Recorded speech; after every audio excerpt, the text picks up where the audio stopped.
Philippians 2, 5 through 8 says, "You must have the same attitude that Christ Jesus had. Though he was God, he did not think of equality with God as something to cling to. Instead, he gave up his divine privileges. He took the humble position of a slave and was born as a human being.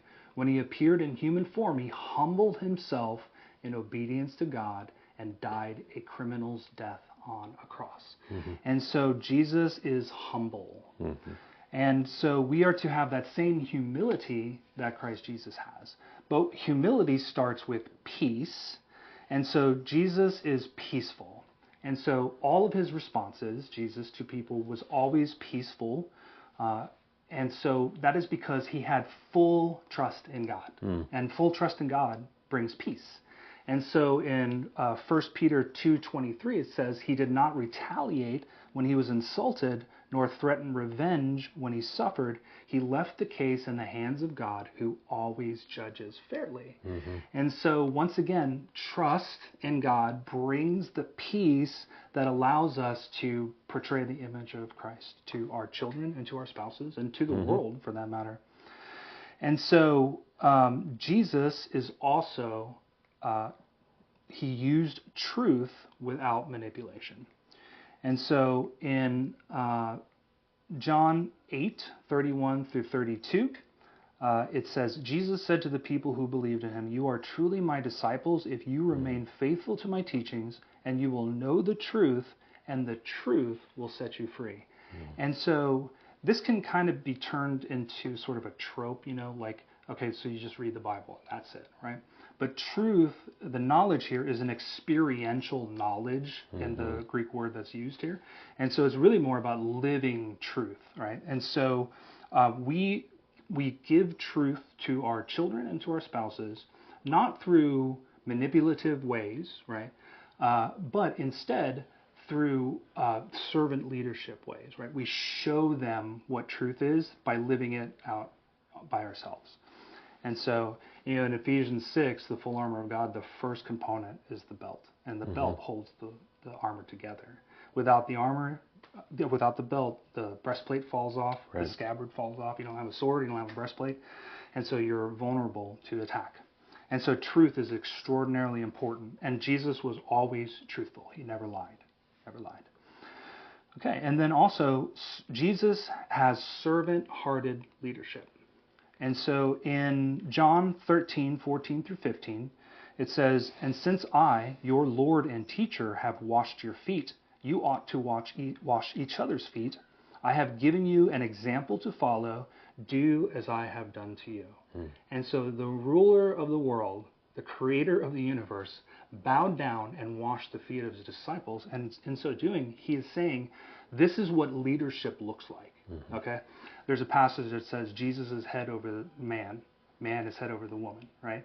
Which is interesting because we usually see that as, oh, I have this lordship over my wife. But if Jesus is the highest lordship there is, and he died for us, right? What does that mean for us, right? And so that's what he tells us. He says, any of you who wants to be a leader must be a servant. And any of you who wants to be great must be a slave of all. And so we as Christians, to our spouses and to our children, we need to portray servant leadership, which is not domineering, right? Jesus said, the rulers of this world lord it over their people, but it's not to be that way with you. And so what it means to be the leader of your home is to serve. So servant-hearted leadership is how Jesus is an attribute of Jesus. He served us in his death and resurrection on the cross.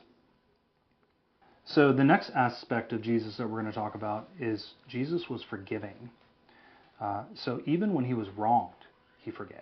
And so no better example than Luke 23:34, where Jesus said, "Father, forgive them. They don't know what they're doing." And then it says the soldiers gambled for his clothes, throwing dice. And so what Jesus is doing here is he is forgiving his murderers while they are murdering him. And so this is the level of forgiveness that Jesus is teaching us on the cross, is that even while we are being wronged, we need to have forgiveness. Forgiveness isn't somebody wronged me 10 years ago and I can finally forgive them. That's not the level of forgiveness. And it's good to have that, to finally come to forgiveness with someone. But truly, we can have forgiveness in the moment while the offense is happening. The Spirit empowers us to do that. Because of what Christ did on the cross, it gives us the power to do that. And so what that means is, just like in the grass seed example, right? And so what was happening there is I felt wronged, but I allowed the Spirit to have forgiveness for, even if I was being wronged, like forgiveness was already flowing, right? And it's sort of a technique you need to teach yourself how to do, because your brain can really like get overwhelmed when you can get emotional and do the wrong thing. But the cross also makes forgiveness just, right? So because of what Christ did on the cross, that means that all the forgiveness we have for others is reconciled by that cross. And so the cross makes it just. So a lot of people have problems with forgiveness because, oh, they're getting away with the thing that they wronged me with, right? But once again, this is trust in God. You are trusting God with justice. Justice is mine, saith the Lord, right? And so forgiveness is an act of trusting God, again, with the wrong and saying he will be the arbiter of justice, not you. And when it comes to your spouse and your kids, trusting God with forgiveness for your spouse means that whatever wrong is happening, that you are humbling yourself and again in servant leadership and forgiving and say, you know, I felt wrong, but I forgive, right? And with your kids, it's the same thing. Your kids are going to do a lot of things that need forgiveness. And so, but how much grace does it show your children when you forgive them for something that they have done, right? Yeah. And so, once again, that's showing your kids who Jesus is rather than telling your kid who Jesus is. And they will be influenced more by you portraying Jesus to them than reading it in a book or from a pastor, right? The next aspect of Jesus was Jesus shows unconditional love. And so in 1 Peter 4:8 it says, most important of all, continue to show deep love for each other, for love covers a multitude of sins. And there's other scriptures that say, above all, love one another. And so love is extraordinarily important. In fact, the two greatest commandments are, love the Lord your God with all your heart, soul, and mind, and love your neighbor as yourself. And so Jesus shows unconditional love. And unconditional love means despite your performance or your behavior, your identity is what matters to me. Absolutely. And so this is why with your spouse, it can get really easy for us to get nitpicky with each other, you know, and say, you're not doing this right or you're not doing that. And forget to speak into their identity with love and forgiveness. And sometimes that means just submitting to them. You know, not like a you win this time, but more like it's okay that you know you get the upper hand. It's okay, right?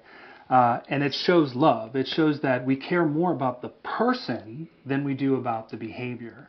And a lot of times the reason why we care about the behavior is because we're so insecure about whether they love us or not. Right? And so this takes a lot of trust and faith that this person does love us, right? When it comes to your spouse or with your kids, I mean, it's your kids, you know, it can get so easy to want to just push them and move them and you know, just shoehorn them into believing what you believe, when that is actually what you're saying in what you're doing there is that there's something wrong, that they're broken, they need to be fixed.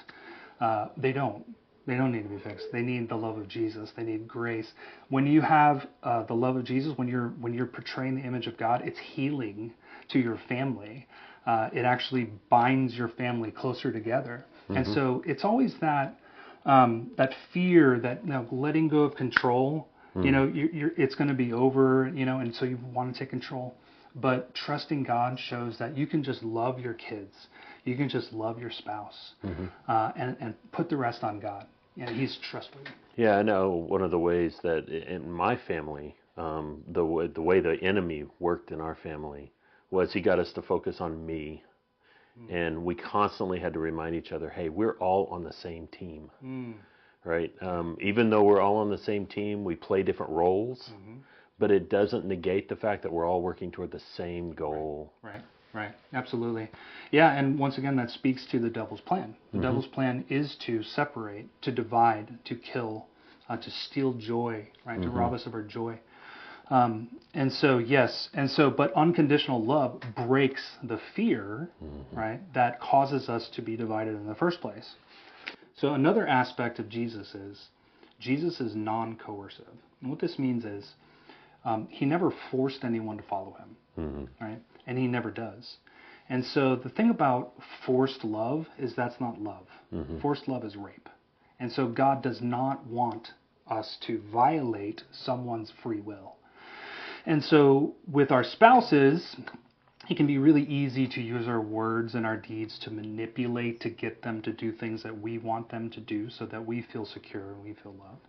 And with our kids, we can coerce them into doing things to follow the faith, thinking that the acts of the behavior are enough to warrant the faith, right? Or to solidify it into faith. Like basically, if they read the Bible enough, if they go to church enough, right? If they go to enough youth groups, then it'll inculcate the faith and they'll be good.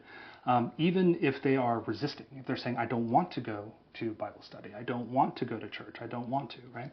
And it can feel out of control for us to let go and say, I want them to understand who Jesus is, and that means that they might not know who Jesus is, right? But once again, it's an act of faith and trusting God that if you portray the image to them of Jesus, that they'll know who Jesus is because they've seen it their whole life with you. And of course, we could never be as perfect as Jesus. Right. It's not possible. But the attempt is what he looks for. In fact, the word for the law in Hebrew means to aim. And so it was never about hitting the mark. It was always just about aiming. And so that's what he wants with us. He knows that we will fail. He made us. He knows we're imperfect. But he hopes and yearns that we strive to be as much like him every single day. And to do that, we cannot coerce. It cannot happen. It is so a violation of God's love to coerce people through manipulative means to get your desires out of them. That's not love.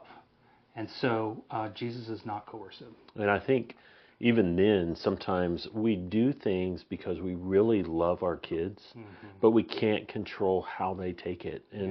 And sometimes, we may encourage them to do something or we say something and the devil, he works on them and he inserts lies and they take it in a coercive manner. And that's just beyond our control. It is beyond our control. That's true. Yes, and once again, it's trust.